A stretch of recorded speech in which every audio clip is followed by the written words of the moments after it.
ছত্তিশগড়ে বড়সড় সাফল্য যৌথ বাহিনীর। বিজাপুরে এনকাউন্টারে খতম 12 জন মাওবাদী। বৃহস্পতিবার নিরাপত্তা বাহিনীর সঙ্গে মাওবাদীদের সংঘর্ষ হয়। রাজ্য পুলিশের 3টি ডিআরজি, কোবরার 5টি ব্যাটালিয়ন অভিযানে অংশ নিয়েছিল এবং সেখানে এই সংঘর্ষে 12 জন মাওবাদী খতম। আপনাদের জানিয়ে রাখবো, ছত্তিশগড়ে বড়সড় সাফল্য যৌথ বাহিনীর এবং 12 জন মাওবাদী খতম, এমনটাই জানা যাচ্ছে। বিষয় বিস্তারিতভাবে জানবো। টেলিফোন লাইনে রয়েছে প্রতিনিধি জয়ন্ত চৌধুরী। জয়ন্তদা, কি জানা যাচ্ছে?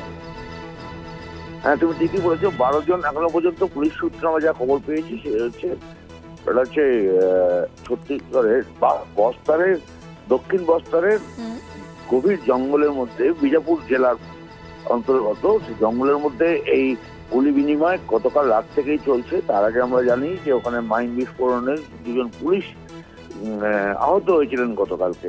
তারপর থেকে সেখানে 1000 পুলিশের বাহিনী সেই এলাকা ঘিরে রেখেছিল। ঘিরে এনকাউন্টার হয়। সেই এনকাউন্টার অর্থাৎ গুলি বিনিময়, তাতে এখনো পর্যন্ত 12 জনের মৃত্যু হয়েছে বলে পুলিশ সূত্রে জানা গিয়েছে এবং এখনো পর্যন্ত সেই অপারেশন চলছে।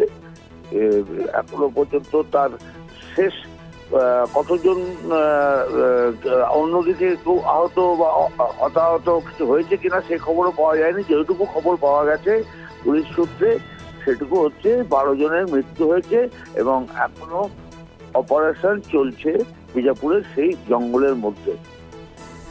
ধন্যবাদ জানাবো জয়ন্তদা। আমাদের সঙ্গে টেলিফোন লাইনে ছিলেন প্রতিনিধি জয়ন্ত চৌধুরী।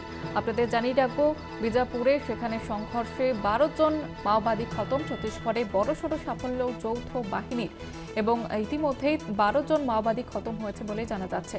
বিজাপুরে এনকাউন্টারে খতম 12 মাওবাদী। আপনাদের জানিয়ে রাখবো, বৃহস্পতিবার নিরাপত্তা বাহিনীর সঙ্গে মাওবাদীদের সংঘর্ষ হয় এবং সেখানে খতম 12 জন মাওবাদী।